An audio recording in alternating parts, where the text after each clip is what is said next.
Hey guys, okay, I'm back and I'm here to talk to you tonight about sleep. How many of you can say you've had trouble going to sleep or staying asleep or anything to do with sleep? Well, I certainly have, and I would suppose you have too. Most people have. And so this is, or maybe someone you know has had trouble with sleep. So I'm just going to talk a little bit about sleep today and what we can do to help us sleep better. So first of all, we know people talk about melatonin. Melatonin is a hormone that regulates sleep and your circadian rhythm. And so we need that in order for us to sleep right and to sleep well. And it's also an antioxidant, which helps to reduce stress and helps us to focus. So both of those things are really important. Like the very fact that it has those qualities is super important for us to have that in order to sleep. So where can we get this melatonin? Some people like to buy it, at the store. They can buy melatonin, and you can do that. But on the other hand, if you have too much of the melatonin that you like buy off the shelf, then you can kind of get depressed a little bit. It can kind of bring your mood down if you have too much. And of course, too much for one person might not be too much for another. It might be tricky to figure that out. So you might just want to eat food that has melatonin in it.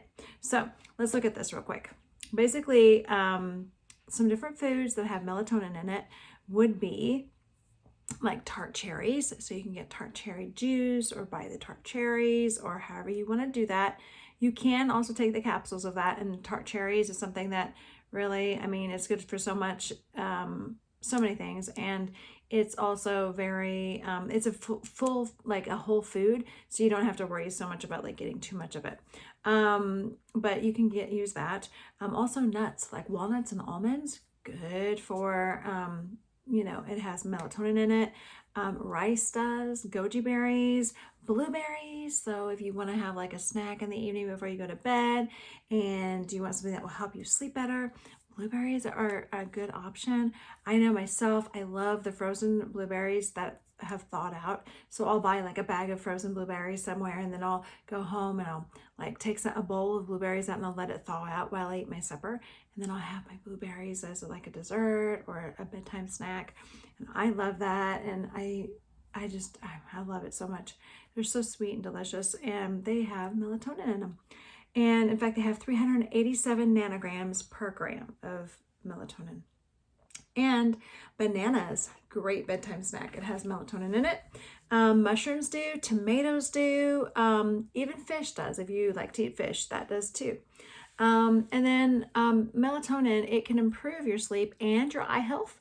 And also it can help improve seasonal depression and HGH levels and GERD symptoms. It has a lot of really good benefits to have, melatonin in your diet somehow. And it also has an anti-inflammatory effect as well. It's produced by the pineal gland in your brain. So that's where it comes from when your body produces it. So yeah, that's about melatonin there. So now I want to talk to you a little bit about lycopene, because lycopene is another chemical that is really awesome. It's another antioxidant that's awesome to help you sleep. It's a carotenoid. So basically it gets its color from it gives food its the colors that the food has. Like if the food is like kind of a little bit pink or a little bit red, that is from the lycopene.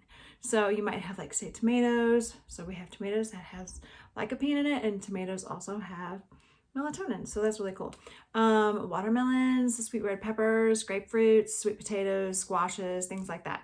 And the thing about like listing so many foods is sometimes it might be hard to get certain kinds of food where you're at, or some might be more expensive than others. And sometimes people can't eat all the same foods. So they may be all good foods, but not everyone can all eat the same kind of good foods. They might have bad effects on them. They might be allergic to some people can't eat tomatoes. And there's different kinds of foods that some people can't eat. So that's why it's nice to have a lot of options to get like melatonin or lycopene from. But lycopene is linked to heart health and also sunburn prevention and protection against certain types of cancers, especially bone, lung, and prostate cancer. So it helps to protect against those, and support the body in dealing with not getting those cancers. Also, it's good for our oral health and, of course, bone health, blood pressure, and high cholesterol. It helps support your body in preventing you from having those problems, and also giving you the health that you need, like orally and bone wise and that kind of thing.